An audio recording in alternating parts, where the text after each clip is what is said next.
Colossenses, capítulo 3.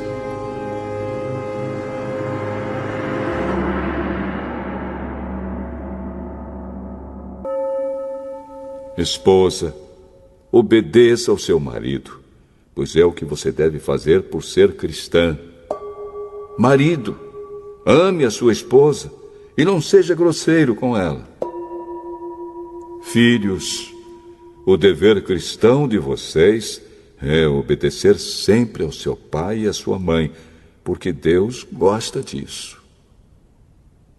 Pais, não irritem os seus filhos para que eles não fiquem desanimados.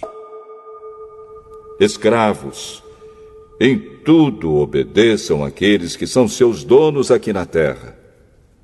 Não obedeçam só quando eles estiverem vendo vocês, procurando com isso conseguir a aprovação deles.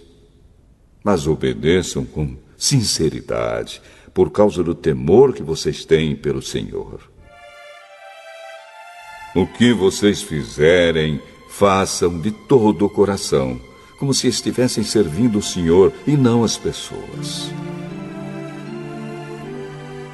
Lembrem que o Senhor lhes dará como recompensa aquilo que Ele tem guardado para o seu povo, pois o verdadeiro Senhor que vocês servem é Cristo. E quem faz o mal, seja quem for, pagará pelo mal que faz.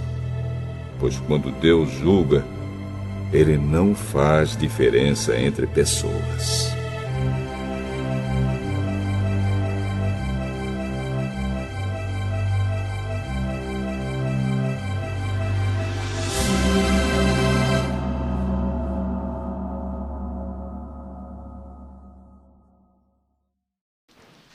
Meus irmãos, o apóstolo Paulo escreveu esta epístola aos Colossenses, provavelmente quando ele estava prisioneiro, e ele escreveu a Filemão, que morava lá em Colossos. E esta igreja de Colossos era pastoreada por Epáfras, de acordo com o que ele afirma no capítulo 1 desta carta, versículo 7. A igreja enfrentava muitos problemas com heresias, problemas de costumes pagãos, e ele fez várias recomendações. Aborda aqui o aspecto familiar, abrangendo inclusive os escravos e servos. Aqueles que aceitavam a Cristo eram exortados agora a viverem uma nova vida, não mais segundo os rudimentos deste mundo, porém vivendo como para o Senhor, uma vida inteiramente devotada a Ele. Assim é que ele aborda, neste texto que acabamos de ler, o problema do lar, dando as dimensões exatas para a mulher, para o marido, para os filhos, para os pais. Meus irmãos, não existe família sem um homem e uma mulher. E não existe família se não existir um homem, uma mulher e filhos. O princípio de Deus para o homem foi este: família. E hoje na escola dominical nós abordamos este assunto. O propósito de Deus na criação é família.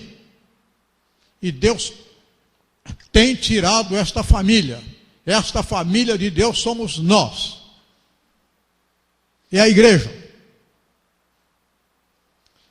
E como família de Deus, cumpre a nós mostrar ao mundo que família é constituída de um homem, de uma mulher e de filhos.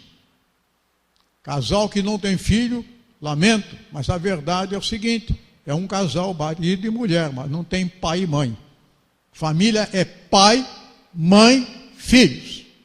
Porque é isto que vai gerar sobrinhos, é isso que vai gerar cunhado, vai gerar sogra, vamos fazer, sogra.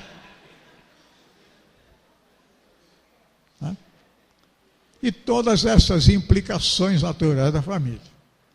Né? Família. Sabe, irmãos, hoje o conceito é outro. Mas a igreja, para a igreja, fica valendo o conceito bíblico. E é isto que Paulo aborda aqui. Eu quero abordar cada tópico deste aqui, meus irmãos, falando particularmente com cada um dos envolvidos na questão. E o primeiro que nós vamos tocar aqui é nas esposas.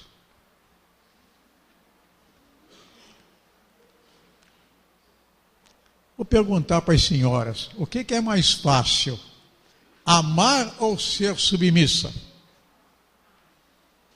O que é mais fácil? Amar ou ser submissa? Sabe por que Paulo disse para as mulheres que elas devem ser submissas? Que as mulheres têm muita dificuldade em ser submissas. Ser mandada pelo meu marido, mas nunca. Aqui não. Eu não. Lá em casa quem manda não é o galo, não. Lá em casa quem manda é ela. E sabe lá na antiguidade, lá atrás, nós, turma do cabelo branco, sabe como é que nós chamávamos as nossas esposas? Sabem? A patroa lá em casa, ou então a dona encrenca. Era assim. A patroa, não é assim, meu irmão? A patroa manda. O meu pai, quando a gente ia pedir algum dinheiro para ele, fala com a sua mãe. Papai, eu queria sair, fala com a sua mãe. Pai, fala com a sua mãe. Então a minha mãe já não se chamava mais Dona Luzia, se bem que a minha mãe tinha uma meia dúzia de nomes. Né? Ela se chamava Osias Martins, Osias de Oliveira, Osias Martins de Oliveira, Luzia de Oliveira, Luzia Martins, Luzia. Foi feito um documento que a mamãe tinha o nome de bandido. Então, aonde ela andava, todo mundo tinha.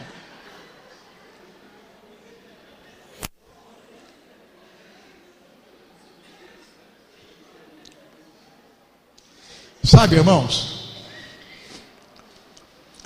as mulheres têm dificuldade de ser submissas. Por isso que Paulo estava, meus irmãos, as mulheres sejam sujeitas aos vossos maridos. Na carta aos Efésios, no capítulo 5, versículo 21, ele diz que todos os cristãos devem se submeter mutuamente à reciprocidade.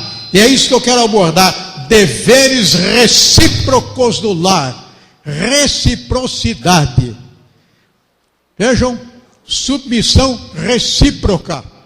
Não é que o homem tem que ser submisso, mas os irmãos vão ver que há, de certo modo, uma reciprocidade nisto. Não há mulher que não goste de ser submissa. Elas gostam. Mulher quer ter em casa um homem, não um banana, não. É homem para valer. Viu? Elas querem saber o seguinte: quem garante aqui a casa? Quem é que eu tenho aqui? Um homem ou um rato? Bateu o pé, sai correndo. Não, eu tenho um homem. O que há? Então, irmãos, as mulheres gostam disto. A gente se engana. O grande problema é a forma como o homem a trata, é a forma como ele se relaciona com ela, é a forma como ele quer que ela se submeta. Então, ao invés de ela voluntariamente dizer assim: eu sou tua, gatão, ele diz para ela assim: aqui quem manda sou eu. E acabou. Aqui quem manda? Não, mas você vai. Eu vou e venho quando quiser. Acabou. Aí fica ruim. Mas deixa eu dizer para você, minhas irmãs, que os maridos não ouçam. Vocês têm uma arma infalível. Você, mulher, tem uma arma indestrutível. Chama-se a graça. Viu? Aquela roupinha especial, aquele negligê,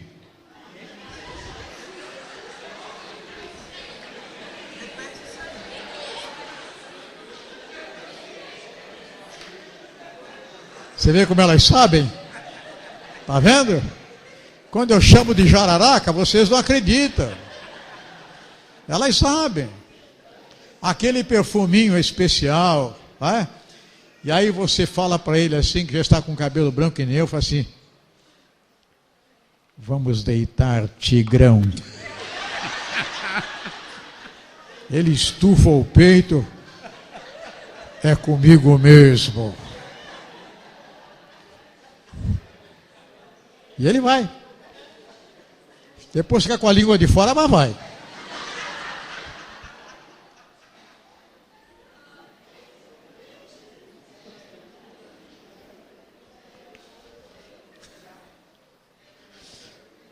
Irmãos, o problema está na maneira como nós nos relacionamos dentro dos nossos lares.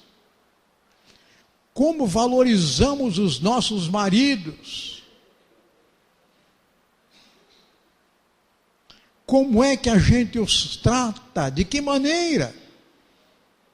Tudo tem que ser feito de modo apropriado, sem abuso, mas com aquela sutileza própria feminina que conquista e sabe como fazê-lo.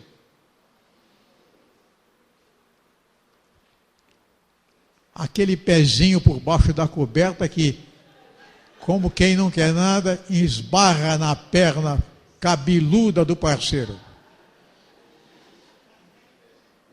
Mas se disser: você lavou o pé hoje? Acaba tudo, acaba o romance. Eu vou falar com eles depois. Tá? Não precisam vocês ir me dizer que eu vou falar, eu conheço. Viu? Eu sei que tem homem que vai deitar de noite e não lava o pé.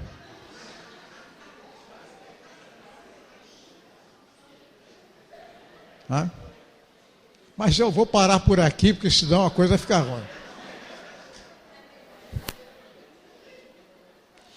Sabe, irmãos, a mulher deve agir como convém ao Senhor, é o senhorio de Cristo. É como se fosse para Ele. Eu vou me submeter ao meu esposo como convém ao Senhor, é assim que o Senhor quer. Tá? Ele é o cabeça. Mas quem é o cabeça do homem que a Bíblia fala? Não é Cristo?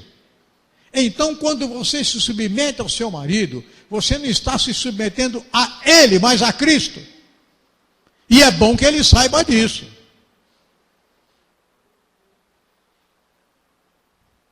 E não adianta baixar a cabeça não, eu estou aqui olhando. É bom que ele saiba disso, que você é sujeita a ele, porque você é sujeita a Cristo. E sabe de uma coisa, quando uma mulher se submete a Cristo, este marido vai ter uma mulher do outro mundo do lado. Um dia eu disse para um homem que não sabia como se relacionar com a esposa, eu falei: sua coisa, vamos sair, vamos andar um pouco. Viu? E eu disse para ele: você quer uma mulher classe A do seu lado? Quer? Então, ouça isto. E fui falando. Pois bem, esse homem mudou. E ele teve essa mulher classe A. As mulheres gostam de ser submissas.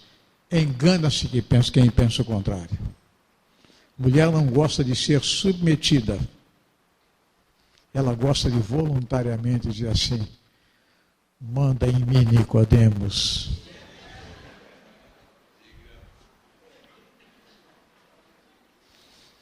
Achou graça, né, Pipoca? Mas é assim mesmo.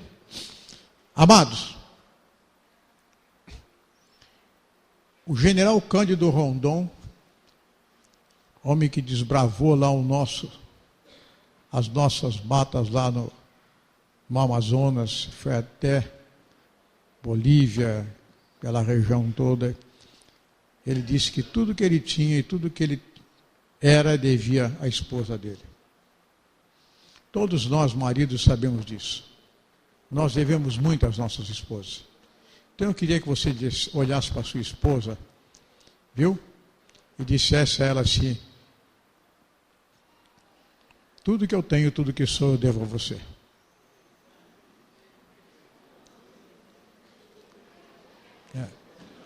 Meus irmãos, se esta esposa não for sábia e não souber como conviver com este homem, ela vai fazer dele um trapo. Ela não vai ter em casa um homem. Ela vai ter um ser do sexo masculino.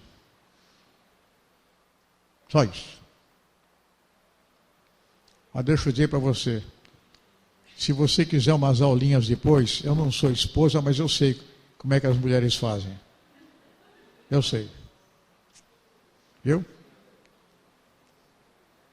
A dona Arlete que eu diga, 52 anos de casado. Eu digo sempre o seguinte, outra esposa talvez não coubesse tanto para mim como essa mulher. Porque mulher de pastor precisa ser mulher. Aguentar marido de todo mundo não é fácil. O marido não é só dela, é de todo mundo. E quando eu saio de casa, ela fala, bem, vai. Jesus te abençoe. Quando ela fala esse vai, eu me sinto um leão. E quando eu volto um gatinho. O que o gato faz? Não, dorme.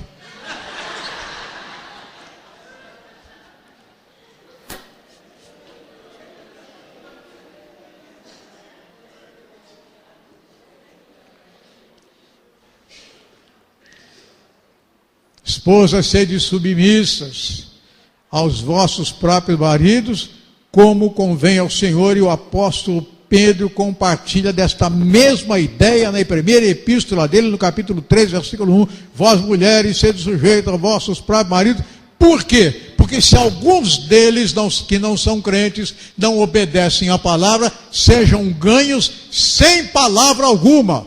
O que é muito difícil. Diz que lá no céu não tem mulher.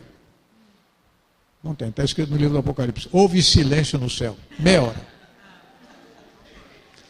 Mulher ganhar marido sem palavra é difícil.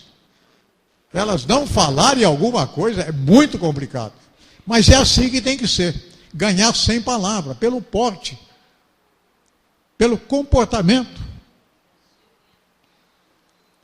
A Bíblia diz que a mulher sábia edifica-o e a tola destrói com as próprias mãos. Amados, homens, vamos conversar. Vós, maridos, amai vossas mulheres como Cristo amou a igreja. E a si mesmo se entregou por ela, para a santificar, tornando-a pura e imaculada. Muitas vezes as nossas esposas não estão bem, não estão naqueles dias que a gente sabe que deixa a mulher indisposta. Mas é preciso compreendê-las. É preciso estar junto delas e fazê-las sentir a presença deste homem que se chama marido.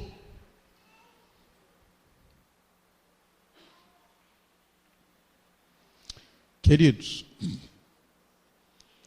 este amor de Cristo, não há mulher que não se submeta a um homem quando ela sente que ela é amada com o amor de Cristo. Aí ela vai dizer assim, marido, manda em mim. Manda em mim. Paulo, manda que eu quero que você mande em mim. Tá? Mas aí o Paulo senta no teclado e toca aquelas músicas bonitas. Tu és a criatura mais linda que os meus olhos já viram. Né? Olha, Cristo amou a igreja e se entregou por ela. Viu? Isso é amor desprendido, sacrificial, visa o benefício do próximo. São Crisóstomo, um dos pais da igreja, proferiu as seguintes palavras: desejas que a tua esposa te obedeça, assim como a igreja obedece a Cristo? cuida dela como Cristo cuida da igreja. Cristo trouxe a igreja a seus pés. Cristo trouxe a igreja aos seus pés, pelo seu grande amor, não com ameaças, medo ou qualquer outra coisa. Faz igualmente isso com a tua esposa. Se você quer uma esposa submissa, ame-a como Cristo amou a igreja. Chegou na hora.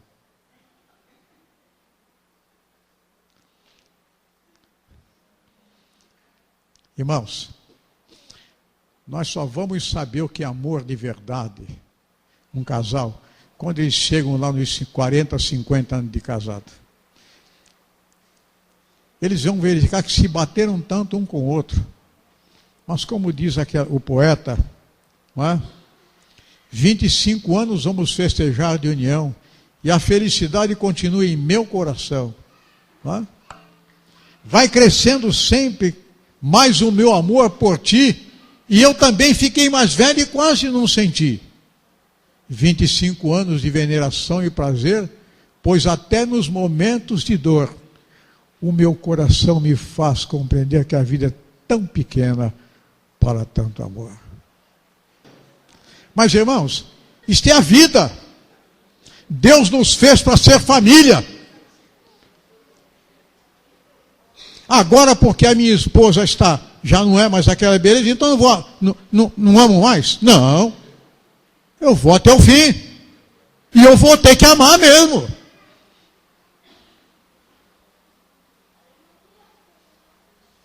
Está dando risada?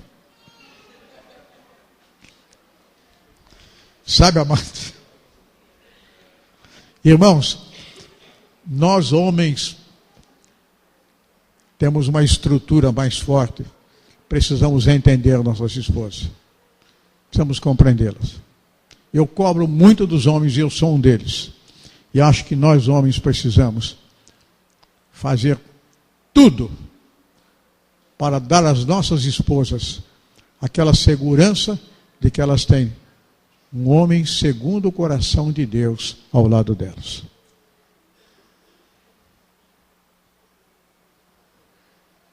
Muito bom. Isso basta por enquanto, né? Outra hora a gente fala mais.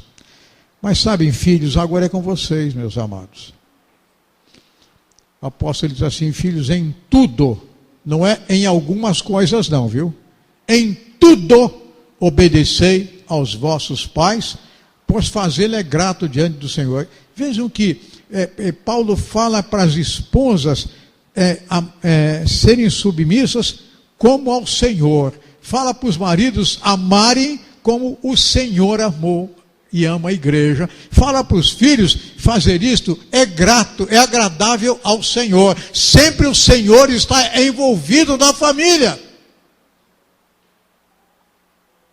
Ele é o Senhor da família. Está claro que Paulo escrevia, portanto, a lares cristãos, a famílias, onde se espera que os pais eduquem seus filhos em boas maneiras. E em tais circunstâncias espera-se que os filhos também agradem a Deus obedecendo os seus pais. O apóstolo João, ele escreve na sua segunda epístola, ele diz assim: muito me agrada, Senhora, de saber que os teus filhos andam na verdade. Olha que carta bonita para uma mãe. Não há coisa que mais agrade o coração de uma mãe de saber que os filhos andam na verdade, andam no caminho do Senhor. Os pais querem ter orgulho de seus filhos. E nós confiamos que os filhos devem saber o quanto devem a seus pais. Pais que plantam para o futuro de seus filhos. Pais que esquecem de si mesmo em benefício de seus filhos. Entretanto, muitos ainda, meus irmãos, de sem egoísmo, às vezes, deixam os filhos ao léu da sorte. Eu costumo dizer o seguinte: o casal me procura, falou: pastor, meu filho é isto. Eu falei: mas ele é a herança do Senhor. Herança do Senhor, meus irmãos, não é só aquilo que nos agrada, não. não é só aquilo que vem bonitinho, arrumadinho, não é não. Nasceu de nós, é herança do Senhor. Acabou. Herança do Senhor. Mas não foi como eu queria. Ah, é? Você não espera que você acha que Deus criou o mundo para ser essa bagunça que está aí? Não é não.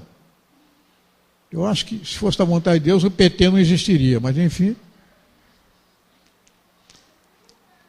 Nós temos que entender, meus irmãos, uma coisa. Deus criou o mundo para que nós vivêssemos dentro dos princípios estabelecidos por Ele. Mas criou o homem para viver com liberdade, ou para Deus, ou não. Este homem escolhe. E se ele vai viver para Deus, vai dar tudo certo. E se não vai viver, vai dar tudo errado. E por que o mundo está do jeito que está? Porque nas nossas escolas hoje está proibido o estudo da Bíblia. Porque nas nossas escolas hoje não é como antigamente que estudava-se religião. Hoje não tem mais nada disso. Agora, os nossos homens que são eleitos por nós querem acabar também com os símbolos religiosos nas repartições públicas. Não vem ao caso vem ao caso, meus irmãos, que nós estamos acabando com aquilo que se chama sentimento no ser humano.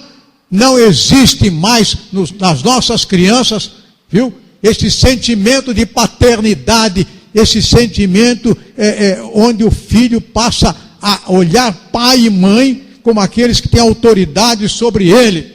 Porque ele passa a não respeitar nem pai, nem mãe, vai para a escola, bate no professor, e ai de quem for lá e chamar a atenção daquele coitadinho desse tamanho, mas que é de menor. Ele tem 16 anos, coitadinho, e ele não sabe o que faz. Ele matou, esfaqueou alguém. Coitadinho, ele nem sabia para que servia a faca. Não é?